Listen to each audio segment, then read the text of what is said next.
Hello everyone, అందరికీ ముందుగా శరన్నవరాత్రి శుభాకాంక్షలు. ఇది వచ్చేసి థర్డ్ డే అనమాట. థర్డ్ డే అన్నపూర్ణమ్మ అవతారం. నేను మార్నింగే లేచి ఫ్రెష్ అయిపోయి వెంటనే పంచామృత అభిషేకానికి అయితే వెళ్ళిపోయాను గుడి దగ్గరికి. ఇక్కడ మన చేతులతో పంచామృత అభిషేకం చేయిస్తారు.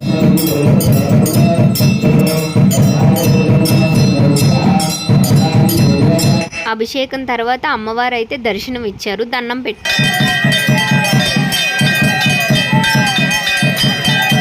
పంచామృత అభిషేకం తర్వాత నేను మా ఆయన కలిసి 108 ప్రదర్శనలు అయితే చేసాము. అది కంప్లీట్ అయిన వెంటనే వెళ్ళి అమ్మవారిని అయితే మనస్ఫూర్తిగా దండం పెట్టేసుకున్నాం. ప్రదర్శనలు అయిపోయి అమ్మని దర్శించుకొని వచ్చిన తర్వాత ఇంట్లో పూజ అయితే స్టార్ట్ చేశాను అనమాట. ఎప్పుడు పూజ కంప్లీట్ అయిపోయిన తర్వాత ప్రదర్శనలు చేస్తాను. ఈరోజు మా ఆయన కూడా ఉన్నారు కాబట్టి తొందరగా అయితే చేసేసాను. ఈరోజు అన్నపూర్ణమ్మ అవతారం కాబట్టి కప్పుతో బియ్యం కూడా పెట్టాను. అమ్మవారికి ఇష్టమైన ప్రసాదం వచ్చేసి కొబ్బరి అన్నం చేశాను అనమాట. ఈరోజు స్పెషల్గా ఫస్ట్ టైం ట్రై చేసా, అయినా టేస్ట్ చాలా బాగా వచ్చింది. అండ్ రెగ్యులర్గా అంబలి కూడా చేసి పెట్టాను.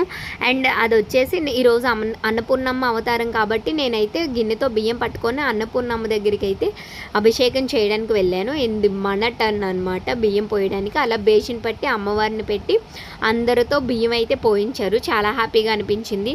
అది కంప్లీట్ అయిపోయిన తర్వాత ఇంక ఈవినింగ్ పూజ. నేనైతే మార్నింగ్ లలిత అది చదవలేదు, ఈవినింగ్ పూజ చేసుకొని అప్పుడు ప్రశాంతంగా కూర్చొని అప్పుడు లలిత సహస్రనామం శ్లోకాలు, మణిదీపవర్ణం అండ్ అష్టోత్తరాలు అన్నీ అప్పుడు చదువుకున్నాను. మళ్ళీ ఈవినింగ్ వచ్చేసి అక్కడ హోమం జరుగుతుంటే వెళ్ళాను.